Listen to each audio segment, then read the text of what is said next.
জয়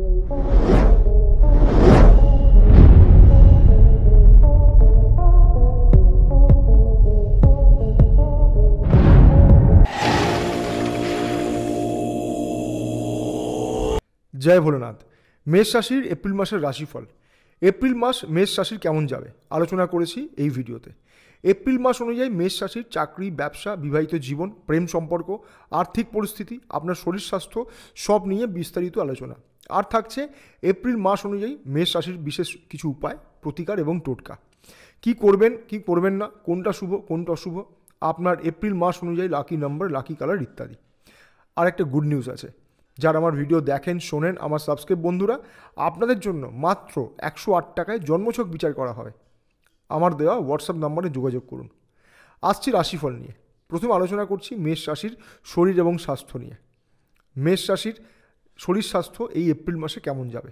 আপনার রাশির অধিপতি মঙ্গল অবস্থান করছে কুম্ভ রাশিতে। মঙ্গলের অবস্থান শুভ। কুম্ভ রাশি হলো আপনার জন্মরাশির সাপেক্ষে একাদশ ভাব। একাদশ ভাব হলো আয়ের স্থান, রোজগারের স্থান। মঙ্গল 24 তারিখ পর্যন্ত এই শনিদেবের ভাব কুম্ভ রাশিতে আপনার জন্মরাশির সাপেক্ষে একাদশভাবে অবস্থান করবে। 24 তারিখের পরে মঙ্গল রাশি পরিবর্তন করে চলে যাবে মীন রাশিতে। আর মীন রাশি হলো আপনার জন্মরাশির সাপেক্ষে দ্বাদশ ভাব, যেটা ভালো নয়। এবং মীন রাশিতে অবস্থান করছে রাহু। সুতরাং 24 তারিখের পরে মীন রাশিতে মঙ্গলের চলে যাওয়া এবং আগে থেকে মীন রাশিতে রাহুর অবস্থান, সুতরাং রাহু এবং মঙ্গলের একটি জুতি তৈরি হওয়া। জ্যোতিষশাস্ত্রের ভাষায় একে বলা হয় অঙ্গারক যোগ। একদিকেই মঙ্গলের দ্বাদশভাবে অবস্থান এবং রাহুর সাথে অঙ্গারক যোগের তৈরি হওয়া জুটি, কিন্তু আপনার শরীর স্বাস্থ্য নিয়ে আপনাকে অনেক বেশি সচেতন থাকতে হবে। কারণ 24 তারিখের পর থেকে মঙ্গলের এই অবস্থান সার্বিকভাবে আপনার শরীর স্বাস্থ্যের জন্য ভালো নয়। দুর্ঘটনা, রক্তপাত বা শরীরে কোনো মেজর কোনো রোগ তৈরি হওয়ার সম্ভাবনা দেখা দিচ্ছে।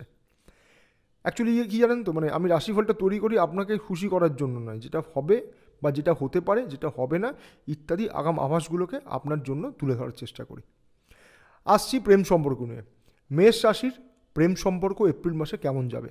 মেষ রাশির প্রেম সম্পর্কের সফলতা ইত্যাদি নির্ভর করছে সিংহ রাশি এবং সিংহ রাশির অধিপতি রবির হাতে। সুতরাং আপনার প্রেম সম্পর্ক ভালো হতে গেলে রবির অবস্থানকে শুভ হওয়া দরকার এবং অপরদিকে সিংহ রাশিতে যেন কোনো অশুভ গ্রহের অবস্থান বা দৃষ্টি বা প্রভাব না থাকে।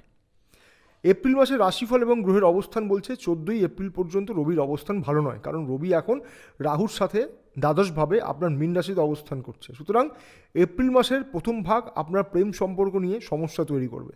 আপনার প্রিয়জনের মুড এবং স্বভাবের পরিবর্তন হতে পারে। নিজেদের মধ্যে মিসআন্ডারস্ট্যান্ডিং তৈরি করবে, যা আপনার প্রেম সম্পর্কের মধ্যে সমস্যা তৈরি করবে। আপনার প্রিয়জনের মনের মধ্যে কোনো না কোনো কারণ ছাড়াই অহেতুক সন্দেহ মনোভাব তৈরি করবে, যার ফলে সম্পর্ক খারাপ হতে পারে। 14ই এপ্রিল পরে রবির রাশি পরিবর্তন আপনার জন্য শুভ, আপনার প্রেম সম্পর্কের জন্য শুভ। তো 14ই এপ্রিলের পরে আপনার প্রেম সম্পর্কের একটি শুভ পরিস্থিতি আসার সম্ভাবনা রয়েছে। তবে মেষ রাশির যাদের জন্মছকে রবি নিচস্থ বা সিংহ রাশিতে কোনো অশুভ গ্রহের প্রভাব রয়েছে, অবস্থান রয়েছে, তাদের ক্ষেত্রে কিন্তু প্রেম সম্পর্ক কখনোই ভালো যায় না। অবশ্যই মিলিয়ে নেবেন আপনার জন্মছকে। আলোচনা করছি বিবাহিত জীবন নিয়ে। মেষ রাশির বৈবাহিক জীবন এপ্রিল মাসে কেমন যাবে।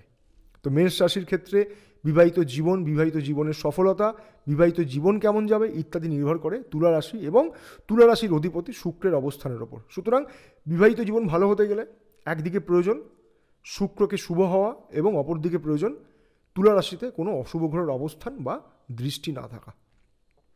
এপ্রিল মাসের রাশিফল এবং গ্রহের অবস্থান বলছে শুক্র 25 তারিখ পর্যন্ত মীন রাশিতে অবস্থান করবে। জ্যোতিষের ভাষায় শুক্র যখন মীন রাশিতে অবস্থান করে তখন সে উচ্চ অবস্থায় থাকে। তাহলে এই সময় আপনাদের বৈবাহিক জীবনে মাঝে মাঝে মতানৈক্য তৈরি হবে। ডিফারেন্ট অফ ওপিনিয়ন সম্পর্ককে খারাপ করতে পারে। আপনি একটা বলবেন, আপনার জীবন সাথী অর্থাৎ জীবন সঙ্গিনী অন্য একটা বলতে পারে, জীবন সাথী অন্য একটা কথা বলতে পারে। তো আপনি যদি মনে করেন এটা ভাবছেন, উনি হয়তো আর উল্টো ভাবতে পারেন। এছাড়া আর কোনো সমস্যা থাকছে না আপনার এই সময়। এই পরিস্থিতি ছাড়া বাকি বৈবাহিক জীবন ভালো কাটবে। আপনারা এই সময় যে কোনো সিদ্ধান্ত গ্রহণ করবেন একটু নিজেরা আলোচনা করে নিন। এবং একটা রিকোয়েস্ট করব, অহেতুক তর্ক বিতর্কে জড়াবেন না। বুঝতেই পারছেন শুক্র দ্বাদশভাবে রয়েছে, তাই জন্য কোনোভাবেই আপনারা কিন্তু নিজেদেরকে কোনো বিতর্কের মধ্যে জড়িয়ে ফেলবেন না। দেখুন, আমি রাশিফলটা আগে তৈরি করি, আগে দিই কেন, যাতে আপনারা বুঝতে পারেন। তো যদি আপনারা বুঝে যাচ্ছেন যে আপনাদের জন্মছকে মানে মেষ রাশির কথা বলছি, যে শুক্রের অবস্থানটা দ্বাদশভাবে রয়েছে, এক্ষেত্রে একটু মিসআন্ডারস্ট্যান্ডিং তৈরি হতে পারে জীবন সঙ্গিনী বা জীবন সাথীর সাথে, একটু অ্যাভয়েড করুন, দেখবেন সম্পর্কটা আরেকটু ভালো হয়ে যাবে। আলোচনা করব আপনার চাকরি, ব্যবসা, অর্থনৈতিক পরিস্থিতি নিয়ে।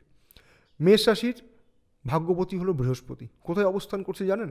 বৃহস্পতি আপনার জন্মরাশিতে অবস্থান করছে, এবং আপনার কর্মের প্রতি হলো, অর্থাৎ কর্মের অধিপতি হলো শনিদেব, তিনি রয়েছেন আপনার লাভের স্থানে। সুতরাং কর্মক্ষেত্রে উন্নতির জন্য এই সময়টা সবথেকে শুভ।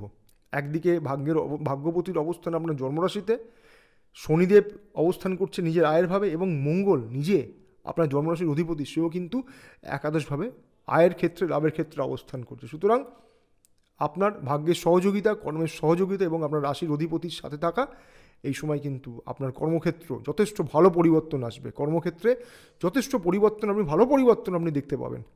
যারা এই সময় কোনো টেকনিক্যাল ফিল্ডে আছেন তাদের জন্য ভালো সময়, কর্মক্ষেত্রে উন্নতি হবেই হবে। পরিশ্রম করছিলেন, ফল পাচ্ছিলেন না, এখন পরিশ্রমও করবেন এবং পরিশ্রমের ফলও আপনি পাবেন। আইটি, ইঞ্জিনিয়ারিং, টেকনিক্যাল যে কোনো কাজের ক্ষেত্রে যে সমস্ত মেষ রাশির মানুষেরা যুক্ত আছেন, কাজ করছেন, তাদের উন্নতি হবেই হবে।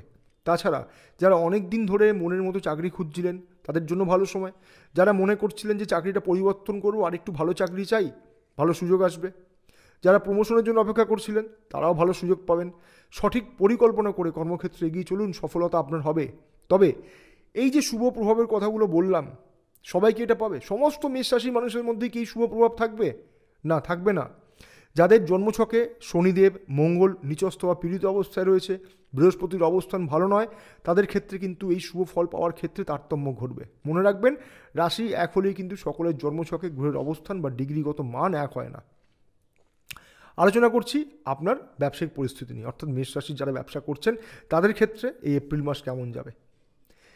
বর্তমানে ব্যবসার ক্ষেত্রে দাঁড়িয়ে বড় বিনিয়োগ যদি করার পরিকল্পনা করছেন বা মনে করছেন নতুন কোনো ব্যবসা শুরু করব, একটু 24 তারিখ পর্যন্ত অপেক্ষা করে যান। অর্থাৎ এপ্রিল মাসের 24 তারিখ পর্যন্ত অপেক্ষা করুন, কারণ এই সময় শুক্র উচ্চস্থ আছে কিন্তু দ্বাদশভাবে রয়েছে। সেক্ষেত্রে কিন্তু একটা ভালো হবে কি, যারা বৈদেশিক সংস্থার সাথে যুক্ত হয়ে ব্যবসা করছেন তাদের জন্য ভালো। কিন্তু নতুন ব্যবসা শুরু করতে গেলে বা বড় বিনিয়োগ করতে গেলে সেক্ষেত্রে শুক্রকে অপেক্ষা করতে হবে আপনার মেষ রাশিতে আসা পর্যন্ত। শুক্র যখন রাশি পরিবর্তন করে চলে আসছে আপনার মেষ রাশিতে 15 এপ্রিলের পরে, এবং শুক্রের সপ্তম দৃষ্টি কোথায় পড়ছে? আপনার তুলা রাশিতে সপ্তমভাবে ব্যবসায়িক স্থানে পড়ছে। তো এই সময় তখন এই সমস্ত সিদ্ধান্তগুলো আপনার জন্য অনেক বেশি ফলদায়ক হবে। এছাড়া দৈনন্দিন রোজগার চলবে। 25 তারিখের পরে দৈনন্দিন রোজগার আরেকটু বাড়বে। কেমন? আলোচনা করছি এই ভিডিওর সবথেকে একটি গুরুত্বপূর্ণ বিষয়, সেটা হলো মেষ রাশির প্রতিকার। মেষ রাশির কিছু টোটকা উপায়, যেটার ফলে আপনি আরও একটু বেশি পজিটিভ শক্তি পাবেন। নিজের কর্মক্ষেত্র বলুন, ব্যবসার ক্ষেত্র বলুন, প্রেম ভালোবাসার ক্ষেত্র বলুন, বৈবাহিক জীবন বলুন, ওভারঅল ক্ষেত্রে একটু পজিটিভ শক্তি আপনাকে এনে দেবে এই টোটকাগুলো। কী করবেন? প্রত্যেক দিন স্নান করুন, নিয়ম করে স্নানের পরে সূর্যদেবকে অর্ঘ্য প্রদান করুন। এর পুরো পদ্ধতি একটা আছে, কিছু মন্ত্র আছে, হোয়াটসঅ্যাপ নাম্বার আমার দেওয়া আছে, যোগাযোগ করবেন, আমি অবশ্যই বলে দেবো। প্রতিদিন হনুমান চালিসা মন দিয়ে পাঠ করুন, আর বৃহস্পতি এবং মঙ্গল গ্রহের বীজমন্ত্র জপ করতে থাকবেন। সোমবার দিন, প্রতি সোমবার জলে সামান্য কর্পূর মেশান এবং ওং নমঃ শিবায় মন্ত্র বলে দেবাদিদেব মহাদেবের শিবলিঙ্গে অর্পণ করে দিন এবং নিজের মনস্কামনা জানাবেন। করে দেখুন 100% ফল পাবেন। ভালো থাকুন, সুস্থ থাকুন এবং সফলতার দিকে এগিয়ে চলুন। জয় মা তারা।